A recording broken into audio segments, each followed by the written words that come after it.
Hey guys, today I want to talk about frames as I've been getting some questions from beginners on what frame to get. The ideal frame is a frame you could work with, meaning having the space to try and learn how to put everything together.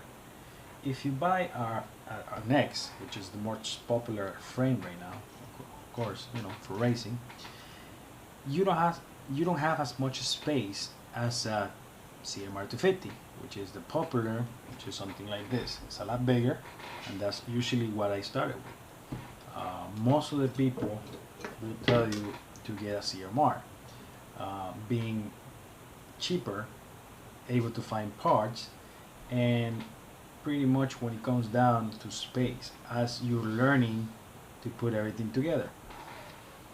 If you're able to get a smaller frame, go for it.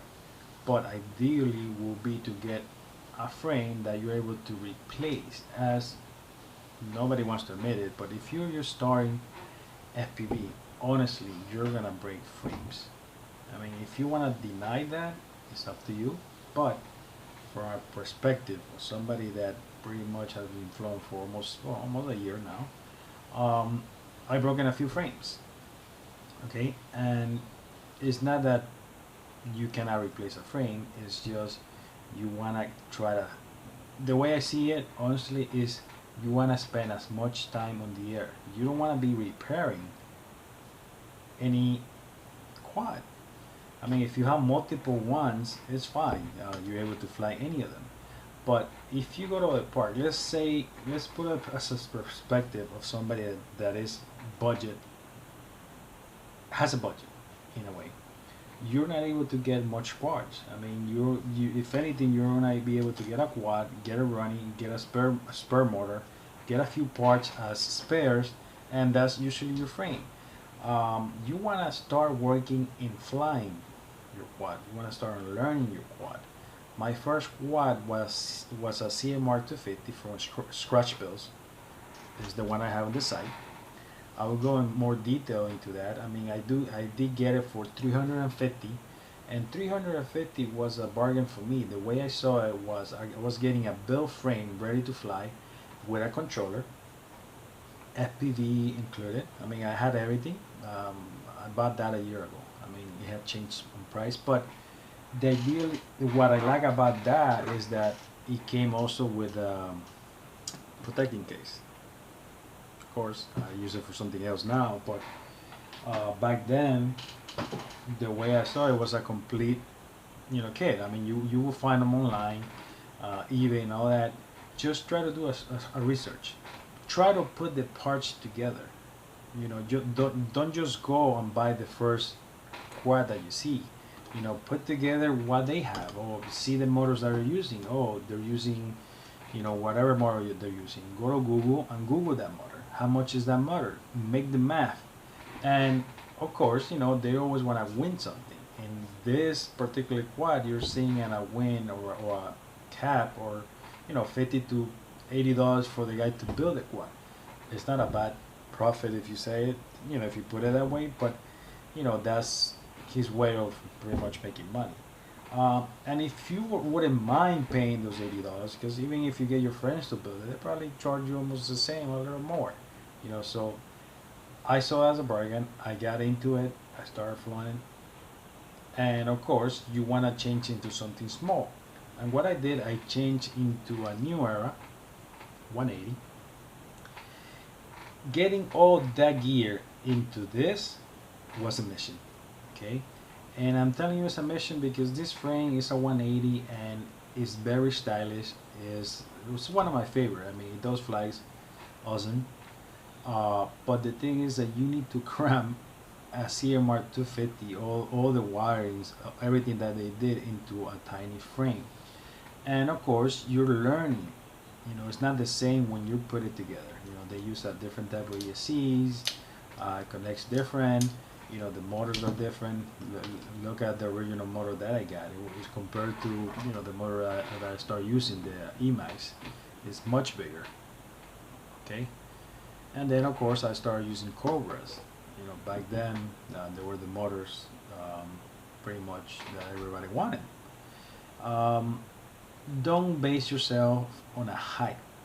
Try to get the best, but see why is the best, or try to get the second best. It was that motor were the best 2 months ago. What does what would not make it still good? If you're starting right now and you want to build yourself a tiny little frame, pretty much put the best motors in it, you're gonna crash. Does that make sense to you? You're gonna crash that frame. I mean, of course, you're getting a Ferrari. Okay, let's put it that way. You're learning how to drive, and instead of getting a Corolla, something bigger, okay, that's gonna fly more stable, it's gonna handle the impact a little longer, okay, or more nicely. You wanna get into a Ferrari or a Formula One, Space One in this case, Formula One frame, without learning how to fly, and you wanna push that. You know, if you get in a car right now and you don't know how to race, it's different. I mean, I'll give you some example of somebody that doesn't know how to drive driving a Mustang. Just the takeoff, if you're not able to control the car, it's gonna spin off. Okay. The same idea applies here. I'm talking from the perspective of you trying to learn FPV, trying to avoid the cost. If you have money, let me put it to you, and let me put it to you straight. Props to you. Okay. Go ahead and buy yourself, 3 frames, break them. It's your money. Okay. But for those people that are starting and are starting to gain the ability of flying or trying to understand all the gears that they're going to require, they might not want to be on FPV. I mean, it is expensive. Okay, it can get expensive. I mean, if you start adding motors, start adding ESCs, all that starts adding up. So from the beginning perspective, if you want to learn, you need to start with a bigger frame. The ideal way is to build it yourself. If you don't have time to build it, then go ahead and buy a built frame. Vortex, I hear those are good. Something like this, like the one I was telling you, the one I got. It was well built. I mean, I'll put more information about the scratch build. Okay, if you want to check that out. Of course, guys, I'm not sponsored by them. They're not affiliated with me. I do love their product. I mean, it took me to fly. It made me fly. This quad is what took me to the air, made me fall in love with FPV. So from there, I jump into a new era. Then I jump into the Voodoo 210. And of course, once I got better, okay, I started playing around with the X. This is a Benson quad, Dallas FPV quad, pretty much. You can see it like that. It's making a bigger frame smaller. See? This frame, empty frame, they're similar, will look like that. Okay, built. Of course, I started cutting corners to make it build my way. And that's another thing, if you understand the idea of how to put everything together, you start cutting corners. And the thing is this, making it ideal to you. At the beginning, I used to start using heat shrink. Heat shrink will, actually weight the quad a little more. It will look nice, but, I started using something else, which I discovered, and in this case is the Gorilla Tape. The Gorilla Tape is what I'm using here. See, I didn't cut to fit the light, but this is all Gorilla Tape. And once it bends, okay, once this bends and wants to hit that, they're protected from it. Okay, you will use anything else, but I make it practical. I build my quad to be practical, to be, if I need to make any changes, I have a right away. I just take this out, make any changes, change the ESC, fix the motor, and that's it. I don't have to cut. I don't have to heat shrink anything, and that's pretty much what you gotta learn. You gotta learn your quad, how it gets built together. If you buy a built quad, you don't know what you're getting. You just know, the ideal part of how it flies, how it was put together. But it's not the same as you actually building it yourself. And that's one of the things learning, of course, some people ought to just fly it. But little by little, you come to understand the parts, BTX, the antenna you're gonna fly, then what type of camera you're gonna use, the motors, ESCs, and then of course, if we don't get to the perspective of getting into the actual software, because apart from building this, you still need to learn the software, meaning Betafly, CleanFly, now RaceFly, then the processors, F3, F1. So it gets kind of hectic trying to learn the whole idea, But if you just want to get something together, you could just make the math. It's so simple. Put your quad together the same way they did. Get the parts. I mean, they'll tell you in the description what they have, what type of motors they're using. If you think, I mean, that quad that I bought for 350, it brought a control, the FPV gear, it brought everything to make me fly. So that took me at least what 3-4 months on learning on that quad before I decided to jump into something smaller like this. And that was me, honestly, very much trying to be, cool, trying to learn to fly a different quad, how it will handle. Of course, I wasn't ready for it, and I honestly could tell you I wasn't ready. It does flies nice, but it's a different feeling. You still need to learn how to fly it in a way. Once you pass from frame to frame, then you start learning what an H does, what an X does, and that's pretty much the advantage of learning your frame. And of course, how putting everything together. And of course, if you want to fly indoors, there's the tiny wood, and what you could do with that. But in reality, the all comes down to practice, practice, practice, practice, and you want to have pretty much a frame that's going to last you a little longer than if I try to build the fastest quad that I'm not going to be able to fly. So if you put it from that perspective, why would you get a Ferrari? Why would you get a Formula One car if you don't know how to drive it? You start with something small, Corolla, Camry, if you want to put it in car's perspective. But the idea is to get something that will handle and will be stable. In this case, everybody will tell you CMR 250, 210. Bigger frames means that you have space to put all the cables together. To be messy. If you want to put it together and be messy, you have space to be messy with the cable. You have space to play around.